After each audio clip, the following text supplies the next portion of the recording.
My name is Sapphire. I am 34 years old. I am not a loud woman. I do not scream. I do not throw things. I am quiet. I am organized. I am a perfectionist. I love my husband very much. His name is Timothy. He is 38 years old. We married 3 years ago. Love is not just words. Love is not just kisses. Love is details. Love is safety. Love is knowing everything.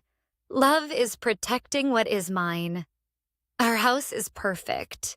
I clean it every day. There is no dust. There is no mess. Everything has its place. The books are on the shelf. The shoes are in the closet. The dishes are in the cupboard. And my husband, he has his place too. I wake up at 5 in the morning. Timothy still sleeps. I go downstairs to the kitchen. I make his breakfast. I choose his clothes for the day. I iron his shirts. They must be perfectly flat. No lines, no wrinkles. I put his vitamins on the table. 1 vitamin C, 1 vitamin D, 1 fish oil pill. The exact dosage, the exact number, everything must be right. When Timothy wakes up, everything is ready for him. His coffee is hot, his shirt is clean, his shoes are by the door. At first, Timothy loved this. He smiled every morning. He said, "I am a lucky man." He kissed me and said, "Thank you." His old girlfriends were not like me. They were careless. They were lazy. They didn't take care of him. But I do. I take care of everything. I ask him questions every day. Simple questions, important questions. "What did you eat for lunch?" I ask.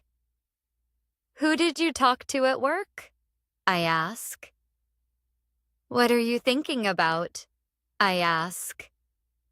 I call this sharing. Sharing is good for marriage.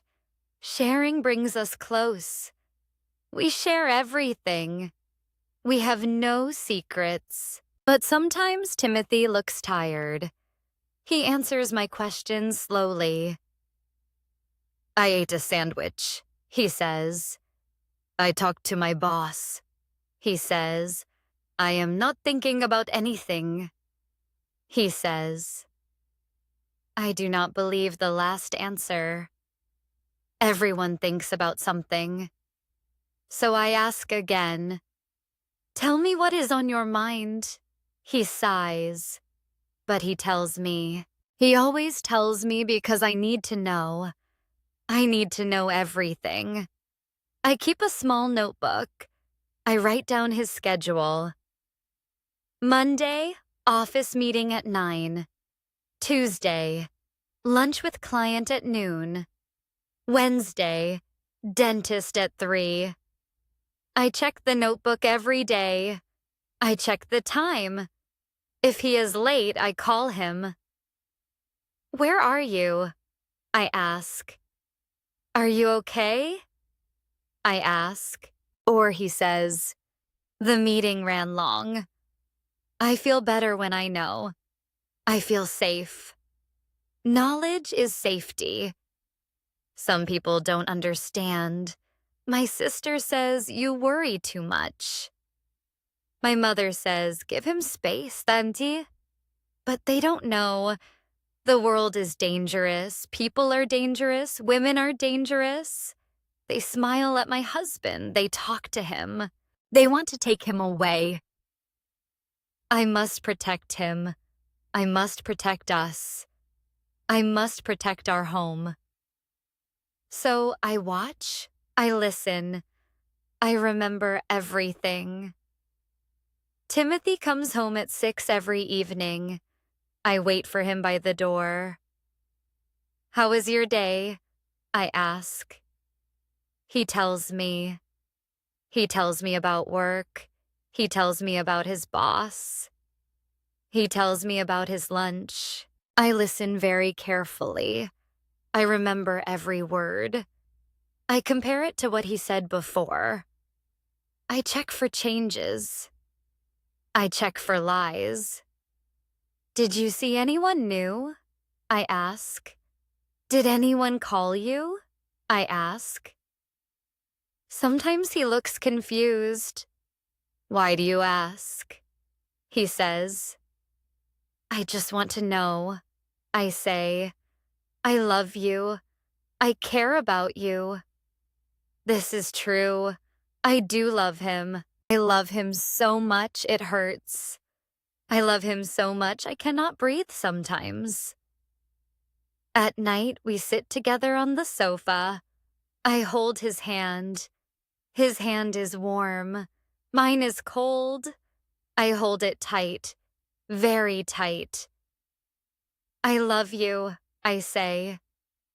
You love me too, right? Yes, he says. I love you. You will never leave me, right? I ask. No, he says. I will never leave. But I see something in his eyes, something small, something I do not like. He looks away when he answers. Maybe he is tired, maybe work was hard today. Maybe it is nothing, but maybe it is something. Maybe there is a secret. Maybe there is someone. Because love is details. Love is safety. Love is control. And I control everything in this house. Everything. Including him. This is how I show my love. This is how I keep us safe. This is how I protect what is mine. Timothy doesn't understand yet. But one day he will. One day he will see. I do all of this for him. For us. For our love. The house is warm. The lights are soft. Everything is perfect. But sometimes late at night, I feel something strange. The warmth feels tight. The soft lights feel dark. The perfect house feels small. I push the feeling away. I tell myself it is nothing. I tell myself everything is fine. I hold Timothy's hand tighter. I breathe his air. I watch his face. He is mine. He will always be mine. I will make sure of that. Everything changed on a Tuesday night. Timothy called me at 5 p.m. I will be late tonight, he said. The guys want to go for drinks after work. My heart stopped. The guys? Drinks after work? Who are the guys? I asked. My voice was calm. Very calm. Just Tom and Mike, he said. We worked hard this week. We want to relax a bit. Tom and Mike. I knew them. They were married men, safe men. This should be fine. But it wasn't fine. Okay, I said. Have fun. I said the right words, but inside I felt cold, cold and afraid. I walked to the kitchen. I looked at the dinner I prepared. Chicken with rice, his favorite meal. I made it specially for him. Now he would not eat it. He chose beer over my food. He chose his friends over me. I didn't cry. I didn't scream. I did something else. I took out the nice plates, the white ones with gold edges. I set the table beautifully. I put flowers in a vase. I cooked more food. I made salad. I made soup. I made dessert. Everything perfect, everything special. Then I turned off all the lights. I sat in the dark. I waited. Timothy came home at 9, 3 hours late. He opened the door. He saw me sitting there in the dark. "Sapphire," he said. He turned on the light. He saw the table, the candles, the cold food, everything I made for him. "I waited," I said. My voice was soft, very soft. "The food is cold now, but I'm happy you had fun." His face changed. He looked sick. "I'm sorry," he said. "It's okay," I said. I smiled. A small, sad smile. "You needed time with your friends. I understand, but I didn't understand. I didn't understand at all." Timothy sat down. He looked at the cold food. He looked at me. "I'm really sorry," he said again. I said nothing. I just looked at him. That night, Timothy couldn't sleep well. I heard him turn in bed many times. I knew he felt bad. Good. He should feel bad. The next week, his friend Tom called. "Want to watch the game on Friday?" Tom asked. Timothy looked at me. I didn't say anything. I just looked at him. "I have plans with my wife. A long look, a quiet look." We didn't have plans, but Timothy made an excuse. He stayed home with me. He chose me. I was happy. I won.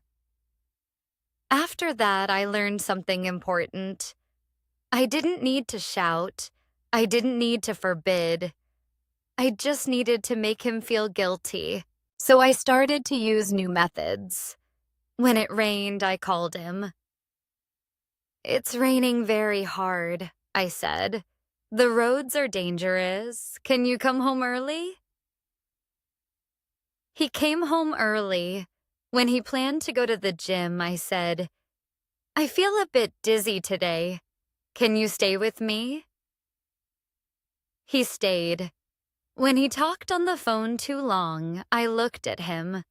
Just looked. He ended the call quickly. I told myself I wasn't jealous. I wasn't controlling.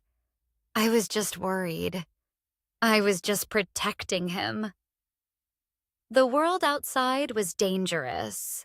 People were dangerous. They wanted to take him away from me. Bars were full of women. Gyms were full of women. Even the supermarket was full of women. They all looked at him. They all smiled at him. I saw how women looked at my husband. He was handsome. He was kind. He had a good job. They wanted him. So I needed to keep him close.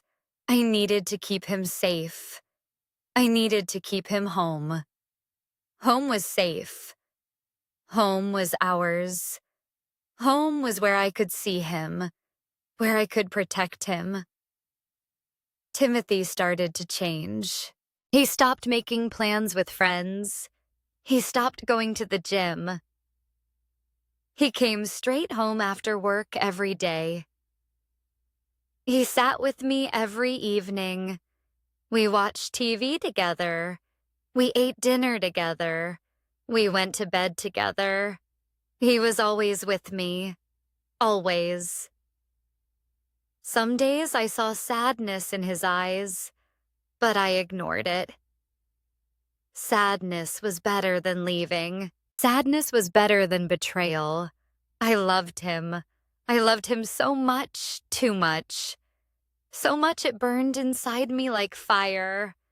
And fire needs air to burn. So I took all his air. I breathed it myself. I left nothing for him. But I didn't see this. I didn't understand this. I only saw love. I only saw protection. I only saw safety. My sister called me one day. "You look tired," she said. "Timothy and I are very close now. We do everything together." "That's nice," she said. But her voice was strange, like she didn't believe me. I stopped talking to my sister after that. She didn't understand. Nobody understood. Only I understood what Timothy needed. Only I could protect him. Only I could love him right. So I held on tighter. I watched more carefully. I asked more questions. I made sure he stayed close. The velvet rope around him became tighter and tighter. But he didn't notice yet. Or maybe he noticed but said nothing. Either way, he was mine. He stayed home. He stayed safe. He stayed with me. And that was all that mattered. The jealousy started small. Then it grew. Then it ate me alive. I saw enemies everywhere.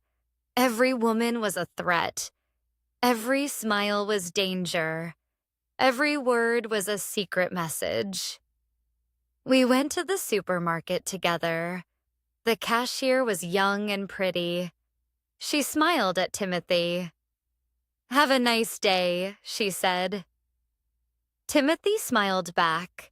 Just a normal smile, a polite smile, but I saw something else. I saw her eyes. I saw how she looked at him. She wanted him. I knew it. "Why did she smile at you?" I asked in the car. Timothy looked confused. "Who?" he asked. "The cashier," I said. "She smiled at you in a special way." "She was just being polite," he said. But I didn't believe him. Women know these things. Women have a sixth sense.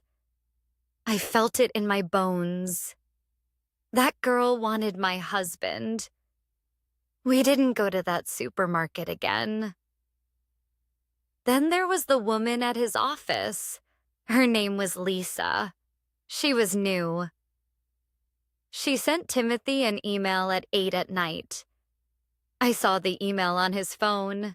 It said, "Can you check this report tomorrow?" Thanks. A work email, a normal email. But why did she send it at night? Why not during work hours? I knew why. She wanted an excuse to contact him. She wanted him to think about her at night. "Who is Lisa?" I asked Timothy. "A new colleague," he said. "She started last month." "Is she pretty?" I asked. Timothy looked at me. "I don't know," he said. I never noticed. Lies? All lies. Men always notice. They just pretend they don't. I didn't need proof of an affair. I didn't need evidence. My fear was proof enough. My feelings were evidence enough. So I started to check. I started to search. I started to watch more carefully. Every night, Timothy fell asleep around 10 o'clock. I waited until 11. Then I took his phone. I checked everything. I read his messages. I read his emails. I looked at his photos. I checked his call history. I saw every emoji he sent. I saw every like on Facebook. I studied every word, every letter, every space.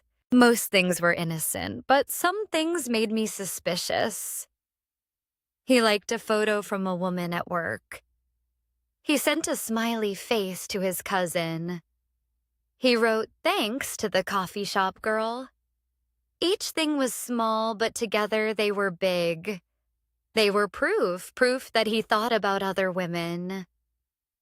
I checked his shirts every day. I smelled them. I looked for perfume. I looked for lipstick. I looked for hair. I found nothing, but that meant nothing. I wrote down the mileage on his car every morning. Then I checked it every night. If the numbers were wrong, I asked questions. "You drove 12 miles today," I said. "But work is only 10 miles away. Where did you go?" "I stopped for gas," he said, or I took a different route. Or there was traffic. Always excuses, always explanations, but I didn't believe any of them. Timothy started to change at home. He became quiet, very quiet. He walked softly. He spoke carefully. He moved like a shadow. He didn't look at his phone when I was near. He put it face down on the table. He kept it in his pocket. When it rang, he jumped. He looked nervous. "It's just work," he said quickly. Too quickly. He sat on the sofa like a statue, stiff and cold. At dinner, he ate fast, very fast. Then he said, "I have work to do." He went to his study. He closed the door. I stood outside the door. I listened. Just silence. What was he doing in there? Who was he texting? Who was he thinking about? The silence made me crazy. The closed door made me angry. The secrets made me sick. I knocked on the door. "Are you okay?" I asked. "Yes," he said, "I'm just working." "Can I come in?" I asked. Silence. Then, "I need to concentrate." But he didn't want me there. He wanted to be alone, away from me. This was proof. This was evidence. He was hiding something. He was planning something. He was thinking about someone. The more he pulled away, the more I was sure. The more careful he became, the more guilty he looked. So I watched more. I checked more. I asked more questions. I followed him more closely. I became a detective in my own home, a spy in my own marriage, a hunter tracking my own husband. But I didn't see the truth. I didn't see what I was doing. I didn't see how I was killing us. I only saw phantoms, shadows, ghosts, women everywhere, danger everywhere, threats everywhere. And Timothy, he became a ghost too. A quiet ghost who walked carefully through our home. A scared ghost who said nothing. A dying ghost who stopped living. But I didn't see this. I was too busy looking for enemies, too busy chasing shadows, too busy destroying everything I loved. Timothy started to lie to me. Small lies at first, little lies, white lies. "I have to work late tonight," he said over time. But he was not at work. He was somewhere else. I know this because I called his office. The secretary said, "Mr. Timothy left at 6, but it was 7 now." Where was he? Who was he with when he came home? I asked. How was overtime? "Some giant?" he said. He didn't look at me. I knew he lied, but I said nothing. Not yet. The next week, he did it again. I have overtime, he said. This time I checked his location on the phone. We shared our locations for safety, for trust. The map showed a park, a small park near the river. He sat there in the parking lot alone in his car. Why? Why would he sit in a dark parking lot? Why would he lie about work? There was only one answer. He was meeting someone, a woman. He parked there. Then she came. They went somewhere together. My heart broke into pieces. My hands shook, my eyes filled with tears. I imagined them together. I saw her in my mind. She was young and pretty. She wore a red dress. She smiled at him. She touched his hand. Timothy laughed with her. He talked with her. He looked happy. Happier than he looked with me. They kissed. They held each other. They made plans to leave me. I cried in the bathroom.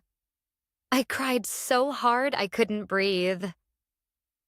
I was the most unlucky woman in the world, the most pitiful wife. I gave him everything. I loved him with my whole heart. And this was how he repaid me, with lies, with secrets, with another woman. But I was wrong. So wrong. There was no woman. There was only Timothy alone in his car, sitting in the dark, trying to breathe, trying to find peace. But I didn't know this then. I only knew my fear, my pain, my imagination. Timothy came home that night.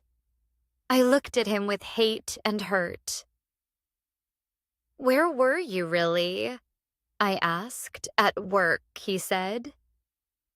"Liar!" I screamed. "I checked. You were at the park. Who is she? Tell me her name." Timothy looked shocked. Then he looked tired, so tired. "There's no one," he said. "I just needed to think." "Think about what?" I asked. "Think about her?" "No," he said. "Think about nothing. Just sit. Just breathe." Why would someone sit in a dark parking lot to breathe? It made no sense. He was hiding something. He was protecting someone. He was lying to my face. From that day, our home became a prison. A cold prison made of silence and fear. Dinner was the worst time. We sat at the table. I made food. He ate it, but we didn't talk. I watched him eat. I watched every bite. I watched his face. I watched his eyes. Timothy ate very fast. He didn't taste the food. He just ate to finish. Then he stood up. "I have work to do," he said. Always the same words. He went to his study. He locked the door. I heard the click of the lock. It sounded like a prison door. I sat alone in the kitchen. The house got dark. My heart got hard. I wanted to scream. I wanted to break things. I wanted to hurt him like he hurt me. But I did nothing. I just sat there alone. Timothy changed completely. He wasn't the happy man from 3 years ago. That man was dead. Now he was gray. His face was gray. His eyes were gray. His smile was gone. He walked like an old man, slow and careful. He spoke in whispers. He looked at the floor. At night, he slept far from me. He turned his back to me. He didn't touch me. He didn't hold me. We lived in the same house. We slept in the same bed, but we were strangers. Worse than strangers. We were enemies. I blamed him. He was the liar. He was the cheater. He was the one who destroyed us. But deep inside, in a place I didn't want to look, I knew something else. I knew the truth. I was the one who pushed him away. I was the one who made him lie. I was the one who built this prison. But I couldn't admit this. I couldn't face this. So I blamed him more. I hated him more. I watched him more. The house was clean. The house was organized. The house was perfect. But inside, everything was dead. The love was dead. The trust was dead. The happiness was dead.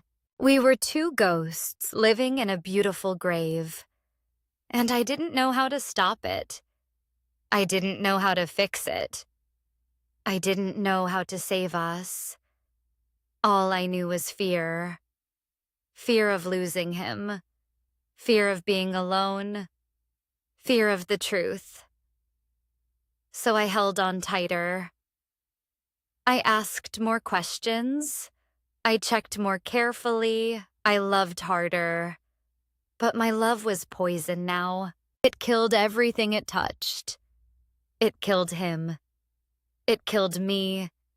It killed us. And still I couldn't let go.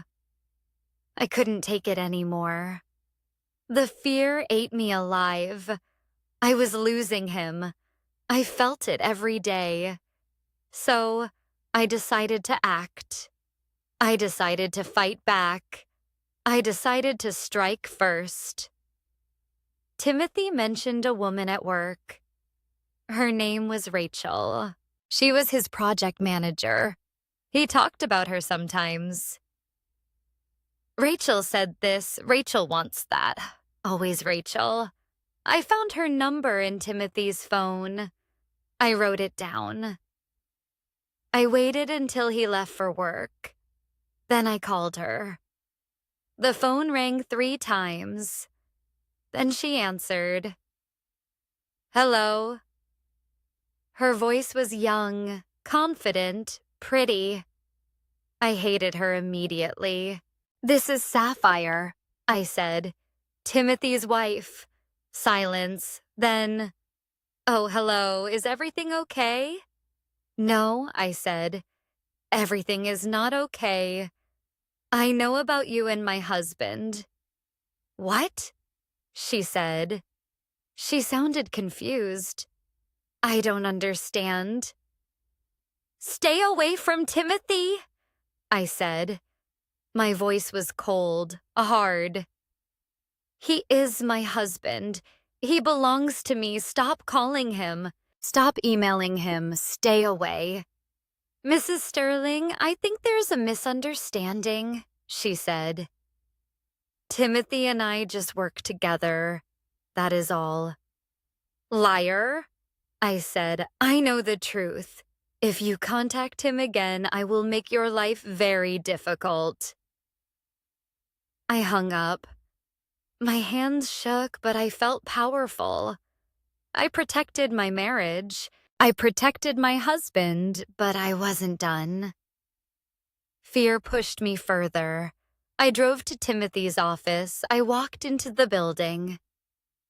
I went straight to his floor. People looked at me. They whispered.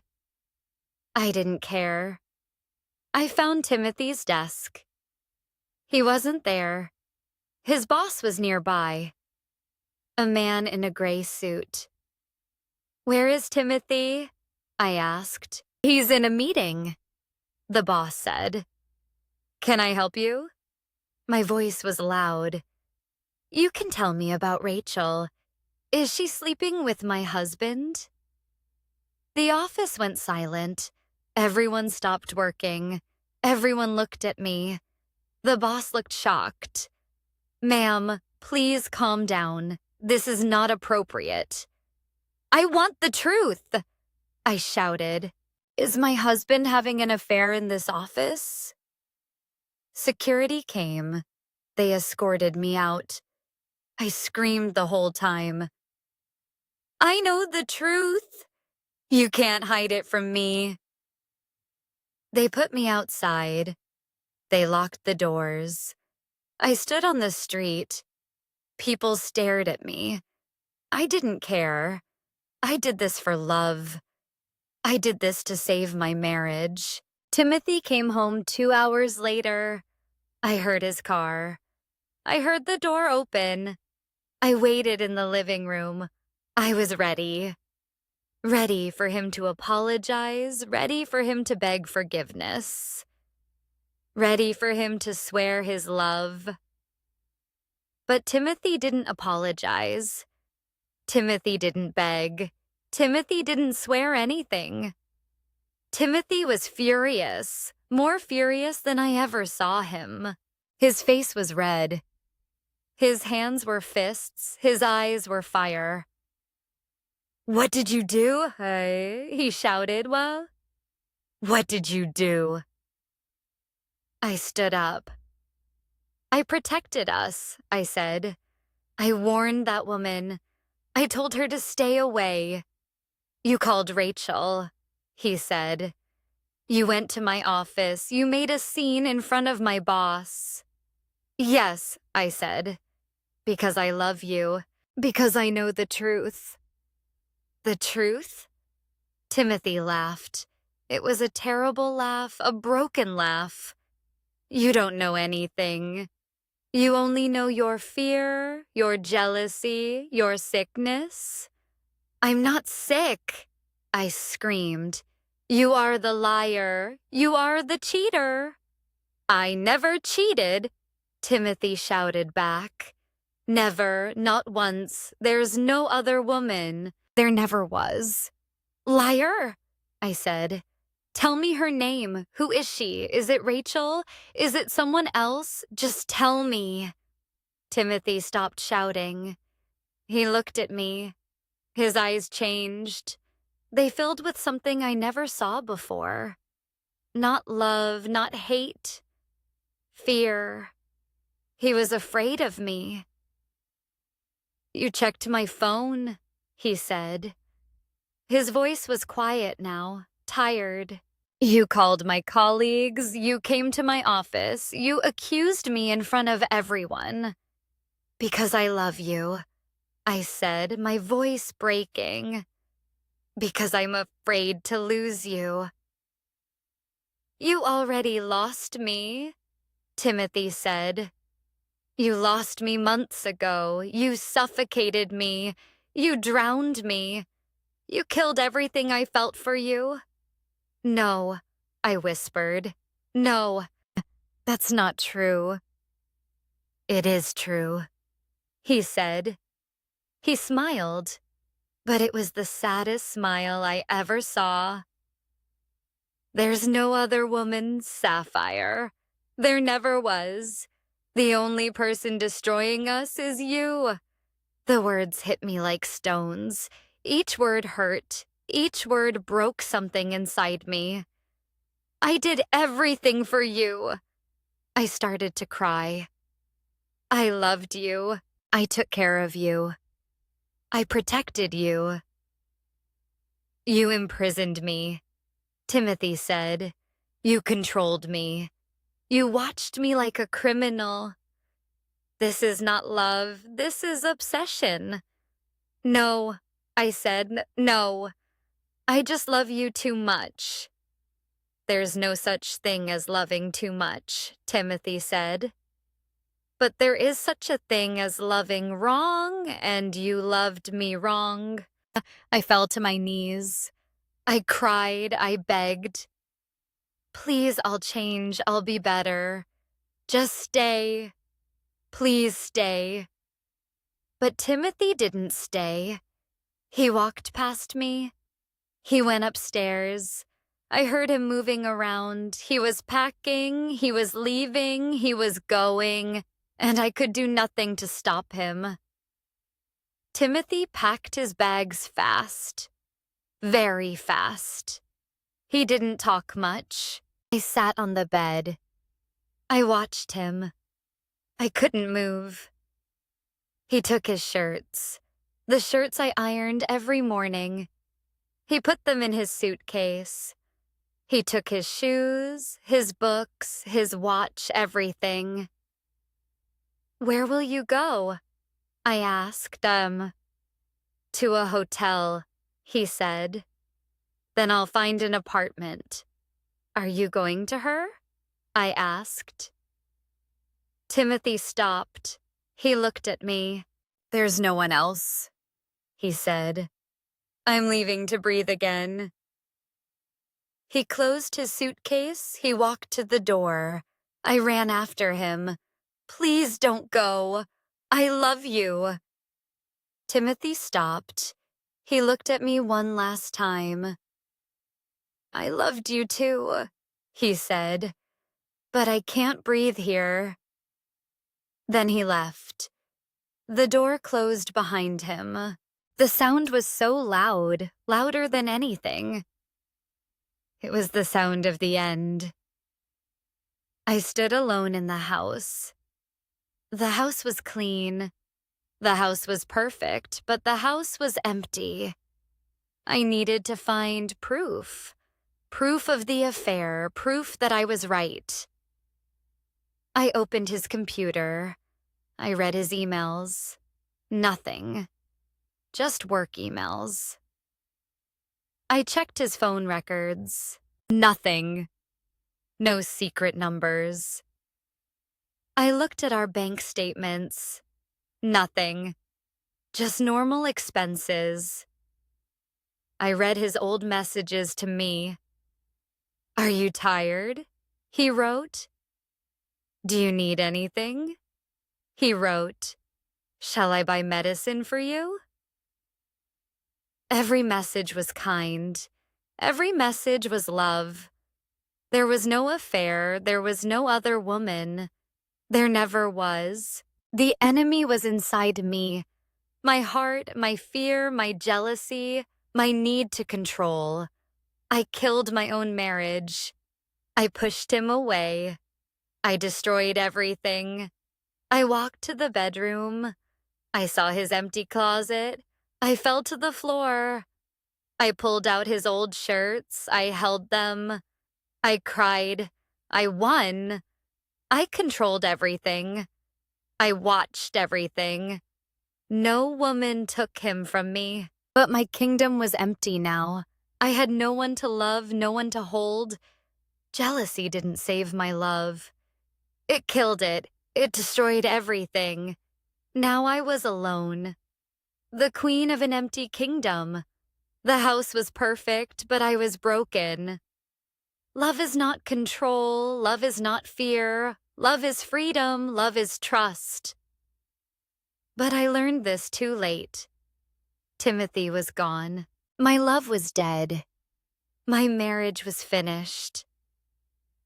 I sat in the dark, alone, forever alone. This was my punishment. This was my end. We have reached the last line of today's story. Before you go, can I ask a small favor? If you enjoyed this video, please click like so more people can find it. Share it with a friend who is learning English and loves emotional stories. And don't forget to subscribe to Learn English by Stories. Your one click helps Learn English by Stories grow stronger and stay alive.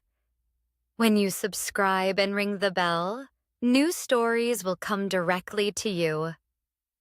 Thank you for spending your precious time here with